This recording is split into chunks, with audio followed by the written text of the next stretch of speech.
ก็สิมีทั้งเฒ่าแก่ในโฮมเนาะเพิ่นมานั่งแล้วก็มีทั้งรักผู้ใหญ่พี่น้องเอ้ยเนาะโอ้มีตู้อีกแน่เนาะเด้อเด้อคุณทางนั้นก็จะเป็นทั้งพระเนาะยาคูเพิ่นขึ้นมาสันเข่าอยู่นี้แล้วก็ลงไปส่งเพิ่นมื่นเฮาเฮไปเนาะมื่นเนาะสวัสดีโอ้ยเนาะแล้วเนาะทางยาคูเพิ่นขึ้นมาแล้วเรียบร้อยบัดนี้มีแต่ทั้งญาติโยมเฮาบัดนี้เชิญมา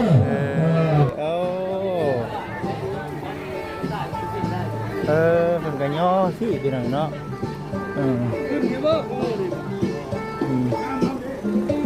มากินเลยมากิน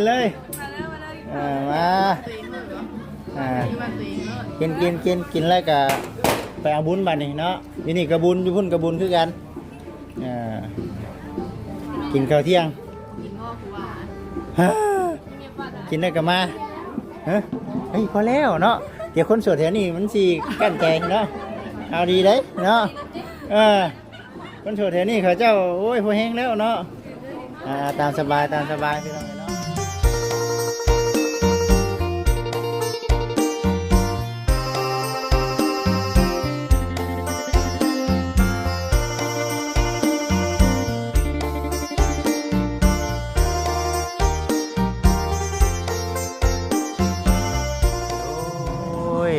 โดย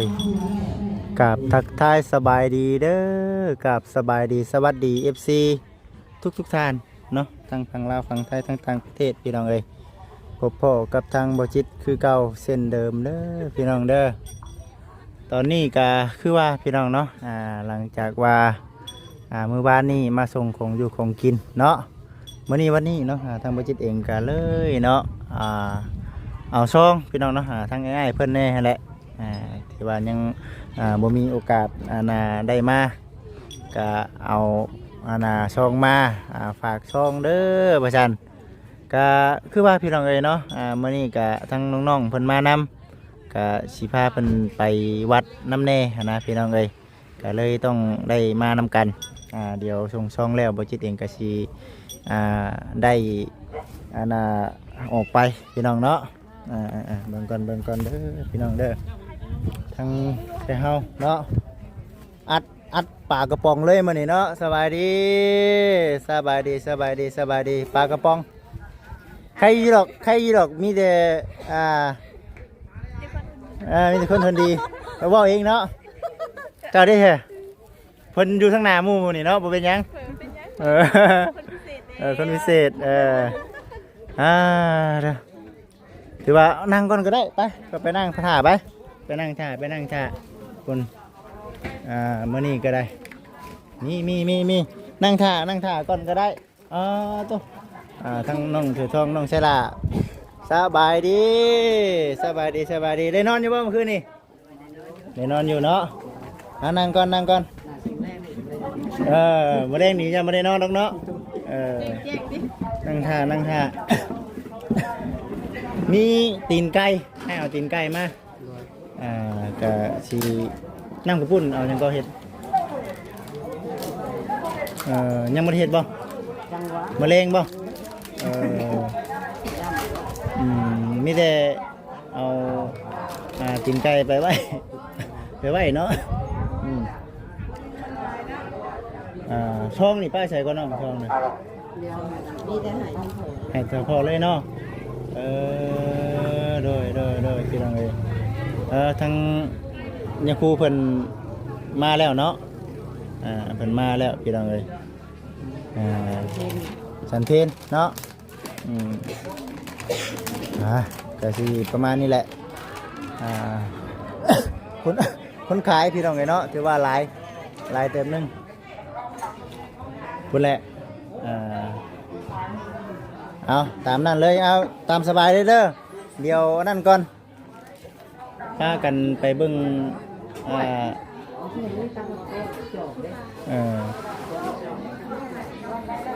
อ่า เริ่มบ่นี่คนเริ่มมาแล้วแม่นบ่ทั้งง่ายก็มาว่าสิพาทั้งน้องๆไปวัดทันใจก็เลยมาส่งช่องแล้วก็เล็กๆน้อยก็ว่าสิไปน้องเอ้ยพุ่นแหละคันว่านะคักแน่เนาะผู้ผลหมากรากไม้เนาะมีหลายถือว่าสีถ่ายบรรยากาศให้กับพ่อแม่พี่น้อง FC ได้เบิ่งเด้อพี่น้องเด้อเนาะ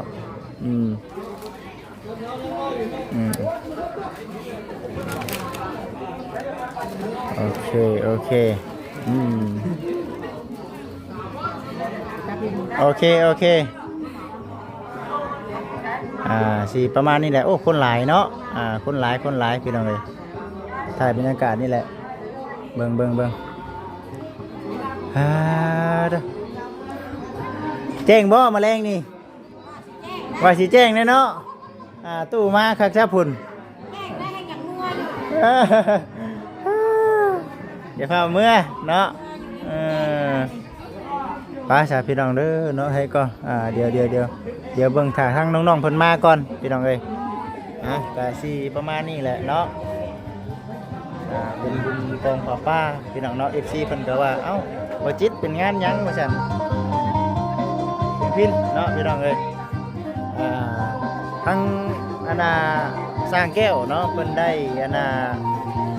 ระดมทั้งชาวบ้านงบเข้าวัดเนาะก็เลยจัดตั้งงานบุญกองป้าว่าซั่นนะพี่น้องเอ้ยพี่น้องเอ้ยทางน้องๆเพื่อนเนาะ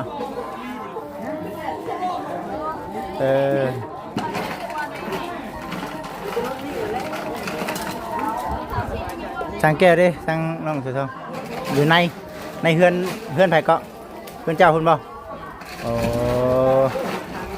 นั่งก่อนเช็คเด็กเช็คหน่อยสบายดีว่าชงสบายดีเมาเนาะมาแรงนี่เนาะเมาเลดเนาะ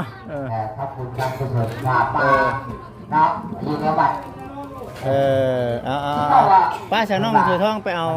ตีนไก่ก่อนไปเอาตีนไก่ก่อนไปน้องไปเดี๋ยวทั้งนี้ถ่ายเด้อถ่ายก่อนตีนไก่นะอุตส่าห์ซื้อมาแหละลืมมาเมื่อวานนี่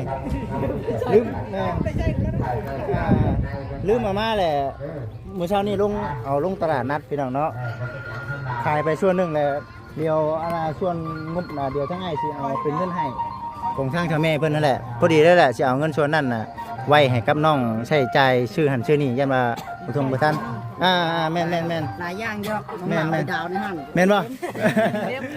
นี่เด้น้องเอ้ยป้าเข้าไปเบิ่งก่อนไปบรรยากาศแถวทางพุ่นแล้วพา FC ไปเลาะเบิ่งก่อนบ่ไหลเขาน้ำก็ให้ยาคูกันบ่เป็นหยังดอกทั้งอ้ายกับน้องๆน่ะพากันเติมมาแล้ว มีแต่ว่าสิส่งซองได้ก็สิพาน้องๆเพิ่นไปวัดว่าซั่นนะน้องวัดทันใจก็เลยว่าพังเบิ่งเดี๋ยวอันนั้นก่อนพี่น้องเนาะมื้อนี้ก็มาถ่ายบรรยากาศก่อนเนาะคงบ่ใช่เกิบเลยเนาะบ่เกิบขาวขึ้นคงบ่ใช่เกิบเลยเบิ่งไปน้ำกันโอ้โตงานเป็นบ่มีหลายเดียวเอางานแบบนี้บ่มีดอกงานแบบนี้เนาะมือยำเฮาก็อยู่พี่เนาะตีนไก่ตำเดี๋ยวว่าเฮ็ดน้ำคือว่าสบายดีเนาะสักแน่ดิมือยำเฮาอยู่พี่นี่เนาะบางคงก็มีแต่หน่วยเดียวนี่หน่วยเดียวนี่บ่จังสิเฮ็ดนี่แหละจังสิพอกินเนาะตัวนี้จังหวะนี่แหละเนาะถือว่าคือเขตคนมาบัดนี้เพิ่นก็เข้าน้ำเฮาเนี่ยเนาะมีบ่มีก็ไปนักเอารถบ่เป็นหยัง เออ เป็นบ่าวดาว เป็นน้องดาวป่ะโอ้โดยเออไปน้องอันน่ะพากันนั่งทางนี้ก็ได้ไม่ได้หรอกฉันกะปะเอาไปเลาะก่อนเนาะไปเลาะเบิ่งน้ำกันก่อนรอเบิ่งบรรยากาศก่อนเนาะรอเก็บภาพบรรยากาศก่อนอย่ามาFCว่าโอ้ยบ่จิตมาคือบ่เข้ามาใกล้แถวนี้ว่าซั่นนะโอ้ก็สิมีทั้งเฒ่าแก่ในโฮมเนาะเพิ่นมานั่งแล้วก็มีทั้งรักผู้ใหญ่พี่น้องเอ้ยเนาะโอ้มีตู้อีกแน่เนาะเด้อคุณทางนั้นก็จะเป็นทางพระเนาะยครูมันขึ้นมาสันเข่าอยู่นี้แล้วก็ลงไปส่งเพิ่นหมื่นเอาเฮไปเนาะหมื่นเนาะ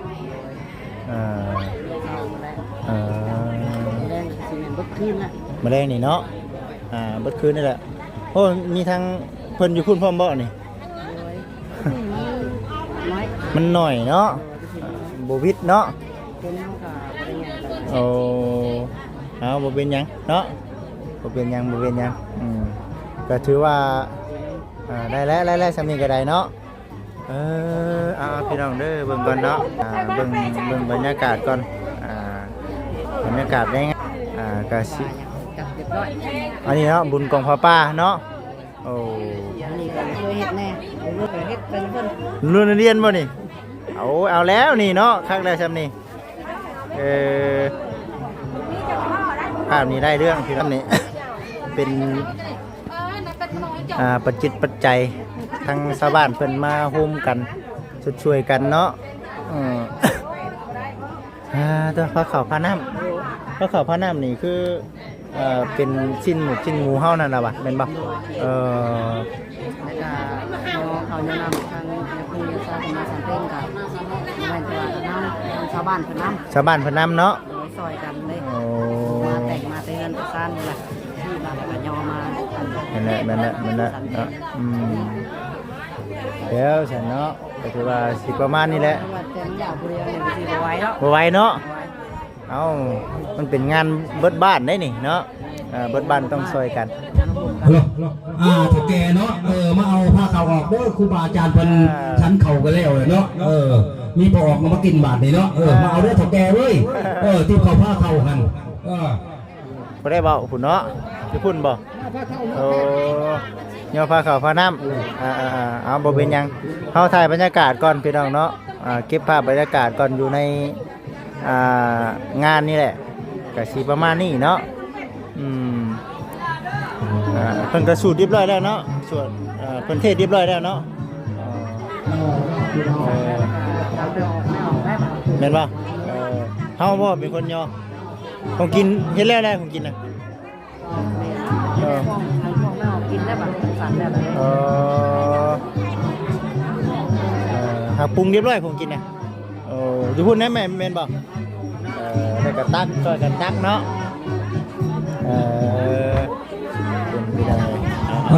มาเอาที่เขาผ้าเขาด้วยพอออกด้วยจะทำเต้นคนเนาะพอออกเข้ามานำครูบาอาจารย์กล่าวมาหาประทานอาหารทางสถานที่เขาเห็นด้วยบ้านใต้ไทยเหนือมาห่วงงานผาป่าชามัคคีจะได้ไปว่าไปบุญผาป่าชามัคคีคนสว่างเขาก็ไม่ได้กินมันไม่บ่อยได้เนาะคนอนุญาตบาดคำมาหาประทานอาหารทางเวทีเพื่อนด้วยพอออกเข้ามาทำครูบาอาจารย์ให้ตัวสำคัญได้เนาะบ้านจังหวัดจันทาเป็นบ้านครูบาอาจารย์ก็ช่วยกันมากินเขามาประทานอาหารทางเวทีเขาด้วยแกเขาเนาะสวัสดีโอ้ยเนาะแล้วเนาะทางยาคูเพิ่นขึ้นมาแล้วเรียบร้อยบัดนี้มีแต่ทั้งญาติโยมเฮาบัดนี้เชิญเนาะคนใหญ่เฮามาทางครูบาอาจารย์ก็ดีเนาะคนหลายเนาะอันนี้ยังบ่ทันเบิดเด้นี่แม่นบ่ตอนแรงพร้อมเนาะถือว่าเบิดมื้อนะมื้อนี้มื้อนี้มื้ออื่นเนาะมื้อนี้มื้ออื่นโดยพี่น้องเอ้ย ในนี่แหละคุณ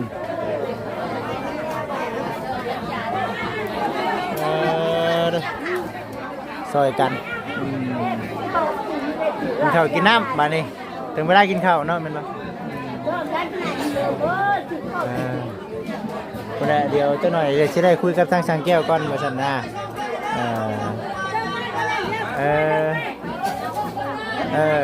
บ่เป็นหยัง เอาอย่างนึงประชมครูบาดูวัดบ้านหน่อยเขาเป็นผู้ไปเขาบ้านใหญ่เราประชมไปเนี่ยไปที่ไหนไปชมครูบาอาจารย์แล้วแบบนี้เนาะประชมเพิ่นไปวัดพุ่งเข้าใจร่างกับประชมเพิ่นด้วยครูบาอาจารย์เป็นมาแล้วบางเมืองเนี่ยเหมือน มูนิซาเพิ่นขึ้นไปได้จังเลยเนาะ ท่านจะมาประทานแล้วมื้อนี้ก็เอาซองมาส่งน้ำมะนาวทั้งง่ายเพิ่นพร้อมคือเพิ่นมาเพิ่นขายเบียร์เพิ่นก็เลยผางมาน้ำคือทางเจ้าเองก็คือว่าแหละพี่น้องเอ้ยเนาะ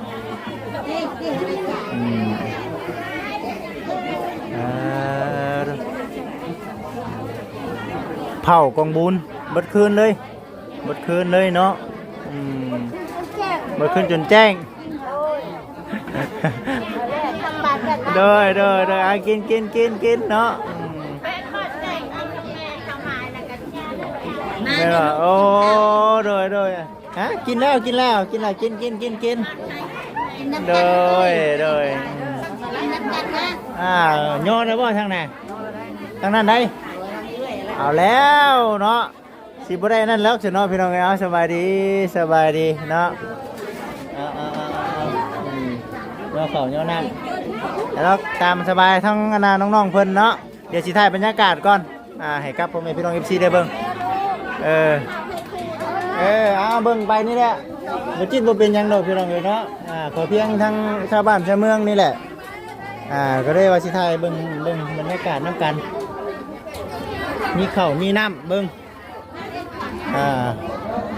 เบิ่งดู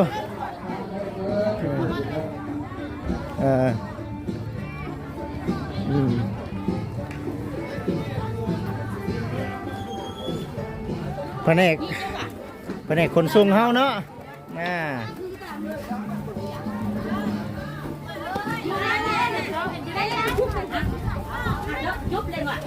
มีครัวเฮาอยู่พี่น้องเนาะพากันเฮ็ด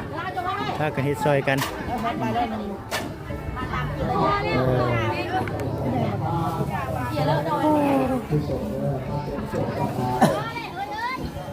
เอาถ่ายไป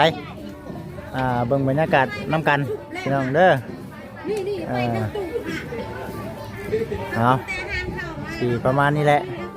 เอาตามสบายเบิ่งก่อนพี่น้องเลยเนาะเบิ่งก่อนเดี๋ยวจังหน่อยเนาะไปโอ้เพิ่นก็ย่อสิพี่น้องเนาะ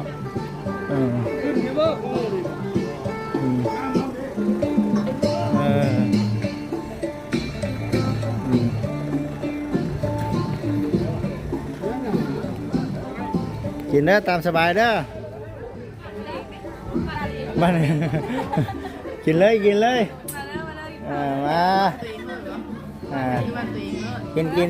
แล้วก็ไปเอาบุญบัดนี้เนาะอยู่นี่กระบุญอยู่พุ่นกระบุญคือกันกินข้าวเที่ยงกินได้ก็มาเฮ้ยพอแล้วเนาะเดี๋ยวคนสวดแถวนี้มันสิกั้นใจเนาะเอาดีได้เนาะคนสวดแถวนี้เขาเจ้าโอ้ยพอแห้งแล้วเนาะตามสบายพี่น้องเนาะ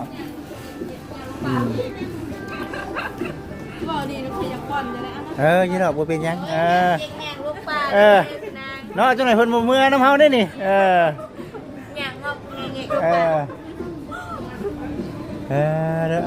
ตามสบายตอนนี้เพิ่นก็ทั้งน้องๆพี่น้องเอ้ย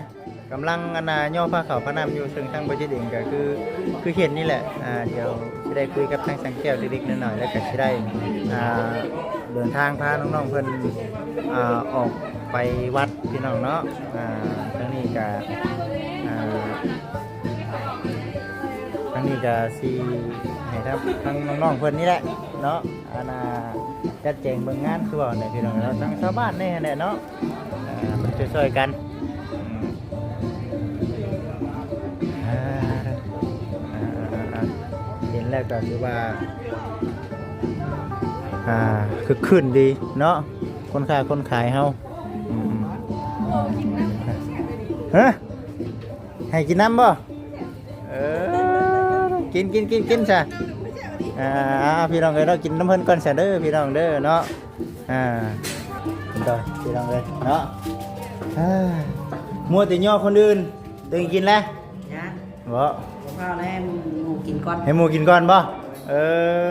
ดูแล้วเรียก มาเสร็จมาเฮามานั่งคุยกันก่อนค่อยว่ากันเลือกอะไรก็ตัวเองกินเนาะบ่เป็นหยังหรอก ตัวเองดิ ขอเพียงหมู่เนาะชาวบ้านชาวเมือง อันนี้ก็ยังให้เรียกตัวเองยังแล้ว พี่น้องเอ้ย ถ่าย เนาะ คลิปแต่เดียว ถ่ายคลิปแต่เช้าได้คลิปเดียวโคตรโพแท้เนาะพี่น้อง แต่ เอ้ย จะรู้แต่จะเศร้าอยู่ได้คลิปเดียว ไปเฮ็ดได้นี่เนาะแต่เช้า คลิปเดียวนี่ก็ไล่กิตัดเลย โอ้ยเนาะ ปิ้นนี่ก็เวียกเลยนั่นนี่เนาะนั่นนี่ซื้อมา มื้อนี้ก็คือว่าเนี่ยคันว่าน้องๆเพิ่นบ่ได้มาว่าสิได้ดูน้ำเพิ่นแน่มีผลงานก็คือสิจัดแจงน้ำแน่หน่อยเนาะเดี๋ยวเบิ่งกันนั่นแหละหมู่เนาะชาวบ้านนำมื้อนี้น่ะท่านได้เอาซองเอาไปทั้งนู้นก็ได้เดี๋ยวมีหยังน้ำดังก็เดี๋ยวมาเพิ่มก็ได้เนาะทั้งอาจารย์เนาะอาจารย์แล้วก็ทั้งไอ้เองแล้วก็ทั้งสาวไล่ทั้งบอเซนเนาะต่างมาแม่ส่วนที่ทั้งเราทั้งไอ้ทั้งกับทั้งเบิ้งเมื่อวานนี้ก็เดี๋ยวกับทั้งไอ้มันดูอยู่ตรงนี้เนาะมันว่าโอ้คือว่าอยู่ไกลใช้ได้มาสั่นนะมีบ่นะจะมาชิมมาอีกนะอันนี้คือทางช่องบุญเนาะฝากไว้ในการทั้งน้องสามารถทั้งพ่อก็ได้ก็ไปทางจังแก้วจิตเมืองแล้วเป็นยังหรอกเป็นยังเนาะว่าวันนี้ก็เป็นเมื่องานบุญหลายๆคนที่มันก็มุทนานำเด้อจากมุทนาสารนำเนาะอย่างที่ชินที่เราไปเนาะอะไรก็อยากเฮ็ดนะอะไรก็ได้อะไรก็อยากให้เนาะอันนี้คือชมแล้วเนาะแล้วก็มีมันอยู่ในส่วนนึงที่เรากินใกล้นี่แหละ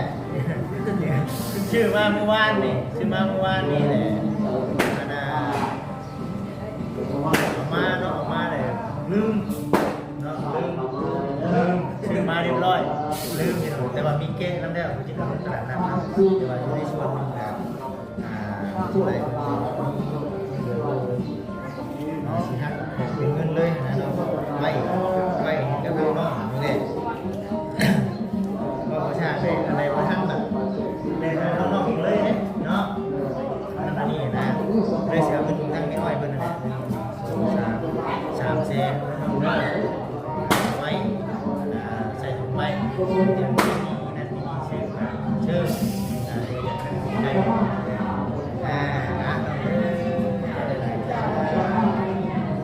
เก็บไว้เนาะกาซีประมาณนี้แหละพี่น้องเลยเนาะมาเมื่อนี้ก็อยู่เนาะ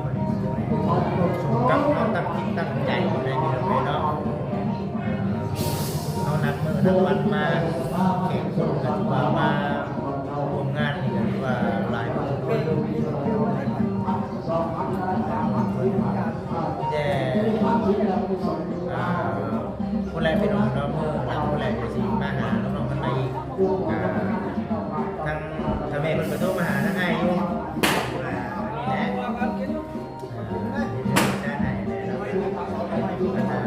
ไปเรียนต่างเมืองในห้องในคนน้ำนะเดี๋ยวว่าฝากโฆษณาจัดน้ำอาจารย์ได้น้องเด้อมีแต่ว่าทั้งไงที่สิบ้านน้องคนไปเมื่อหลังอยู่ในสิ่งต่อมาใหม่เนาะมีอย่างมีแต่ว่าสู้ๆเนาะโอเคอาจารย์แมนเอฟซีคือกันเด้อพี่น้องเด้อเนาะ เป็นกำลังใจให้น้องจิตและกับทางน้องๆทีมงานน้องๆเพื่อนพี่น้องเนาะคอยเป็นส่วนงาน